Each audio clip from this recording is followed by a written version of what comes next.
The assisted dying bill has ignited fierce ethical debate, and rightly so, pitting the individual autonomy against the sanctity of life. And at the heart of the discussion lie two crucial questions.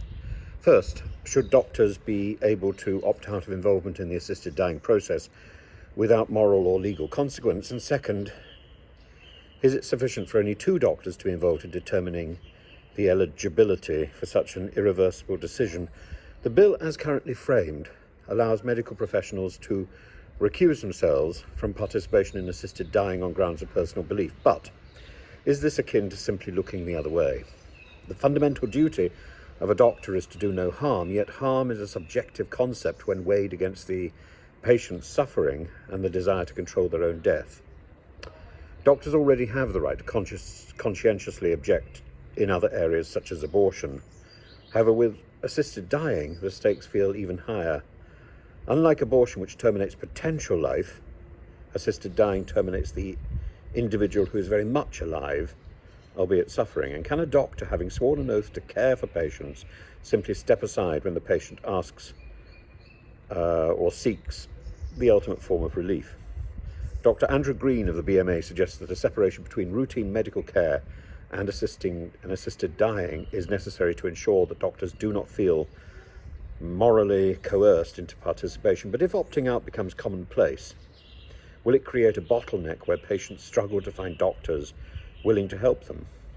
This in turn raises the issue of whether the law should guarantee access to assisted dying by mandating a referral system, which is done in Canada. Simply put, while individual doctors may exercise their conscience, the system itself cannot function if too many opt out. And the bill requires two independent doctors to assess whether a terminally ill patient meets the criteria for assisted dying, with a minimum of 7 days between each assessment. And critics argue that this is an insufficient safeguard against coercion and misdiagnosis. Dr. Sarah Cox, president of the Association of Palliative Medicine, has expressed concerns about the ability of two doctors to adequately assess a patient's mental capacity and to detect subtle forms of coercion. Unlike in Spain, where a panel including a legal expert reviews each case, the UK's approach places a tremendous burden on just two physicians. Are they fully equipped to evaluate not just medical eligibility, but also psychological and social factors? And so Nicholas Moyston, a retired High Court judge with Parkinson's disease, has criticised the bill for its narrow definition of terminal illness. He argues that suffering, not simply prognosis, should be the determining factor. And his own case highlights a key flaw. Many patients who may be suffering intolerably will remain ineligible because their life expectancy exceeds 6 months. The debate over assisted dying doesn't exist in a vacuum. The state of palliative care in the UK is deeply relevant. Some experts worry that legalising assisted dying could divert funding from palliative care services, worsening conditions for those who choose not to end their lives. Sarah Cox has pointed out that palliative care services have improved 3 times more rapidly in countries that have not introduced assisted dying.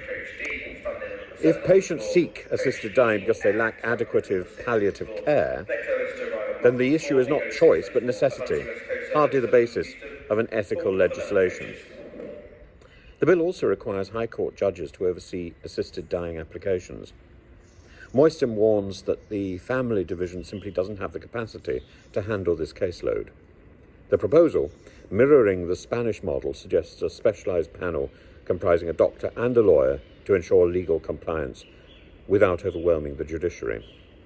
Former Director of Public Prosecutions, Sir Max Hill, has highlighted an important advantage of the bill. Scrutiny would occur before, not after death. This means coercion could be detected and addressed before a patient's life is ended. It also means an already overburdened legal system could take on yet another complex responsibility. The assisted dying bill attempts to strike a balance between patient autonomy, medical ethics, and legal safeguards. But key questions remain unresolved. If doctors opt out en masse, will patients have a realistic access to assisted dying? Is 2 doctors' judgment sufficient for such an existential decision? And will the requirement for High Court oversight create a bureaucratic nightmare? Does the bill adequately protect against coercion while ensuring relief for those who genuinely seek it? And how culpable are we? As this bill progresses through Parliament, these questions must be answered. Because in the end, this is not just a legal or a medical issue, this is a profoundly human one.